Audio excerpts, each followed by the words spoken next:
It's time for the international newspaper review here on France 24. Now, Florence Villeneuve's with us here. The Independent, critical of the church for being very out of touch with the public on the issue of gay marriage. That's right. It's on the front page of the Independent today. It says that concerning gay marriage, the public says that the church is wrong. Now, according to a poll that's in the Independent today, 62% of the public want the government to go further on gay marriage by allowing the Church of England vicars to conduct same-sex weddings if they so wish. Now, officially, the church opposes gay marriage and defines marriage as being between a man and a woman. Now, yesterday, the leader of the Catholic Church in England went even further. That's the Archbishop of Westminster, Vincent Nichols.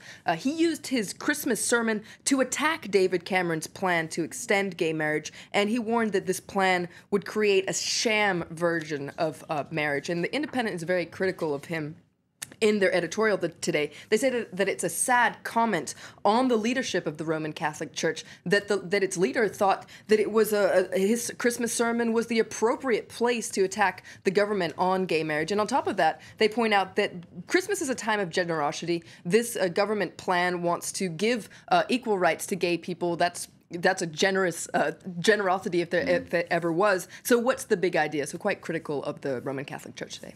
OK, Ashok allows that reacting to the controversial adoption of a new constitution in Egypt. You pulled that out too. That's right. They're looking at the implication of voting yes, and they say that the fact that 64% of people voted yes on this new Egyptian constitution has wide-ranging implications. First of all, it gives, given the comfortable percentage, it gives a good indication of how the outcome of the parliamentary election will be, and according to Ashok al-Awsat, the Islamists are likely to have 60 to 70% of the parliament.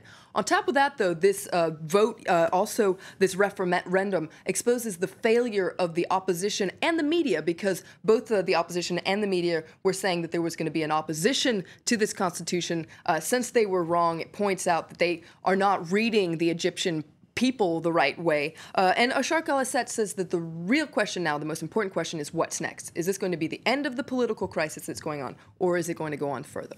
OK, the paper's all still talking about gun control in the US. Obviously started in the wake of the deadly Newtown shooting, but it's moved on now as well. That's right. It's likely to get a lot more attention in the wake of this New York state shooting. I pulled out two cartoons today. First of all, in the China Daily, here you see it. This, I think, points out the debate that's going on in the United States. You see there a dog that, well, a gun represented by a crazy dog there. And in the background, you see the two positions. First of all, one saying, it's our friend, the other one saying, it's a devil. In the meantime, you see a very scared-looking little kid there. There's another cartoon in the International Herald Tribune today that looks at another surprising turn of events. In the wake of the Newtown shooting, there was a spike in gun sales and also in bulletproof backpacks. And here you see three little kids at the bus stop discussing this. They say, that's weird. Santa brought me an armored backpack too. And they're all there with those bulletproof backpacks. I do hope they got other presents too, though. I hope so. We can but hope.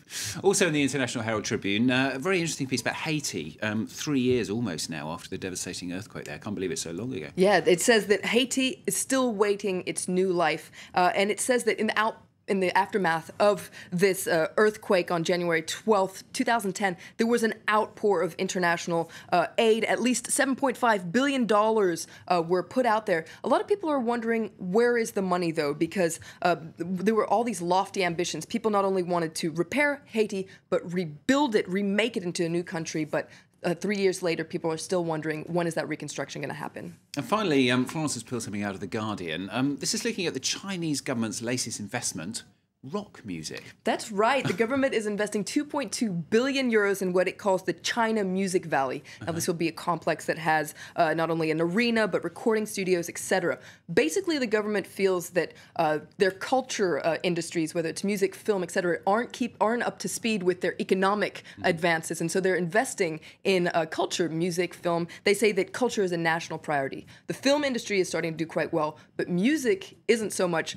According to an article in The Guardian, a lot of this has to do with piracy, but also the heavy hand of the government. Basically, the government is helping musicians, but having too much government influence isn't that cool. You're a musician yourself. Good idea, do you think? Well, we'll see. It's true that too much government influence, you need to have creativity flowing. Very, very true. Florence Villeneuve, thanks very much with the international papers here on France 24.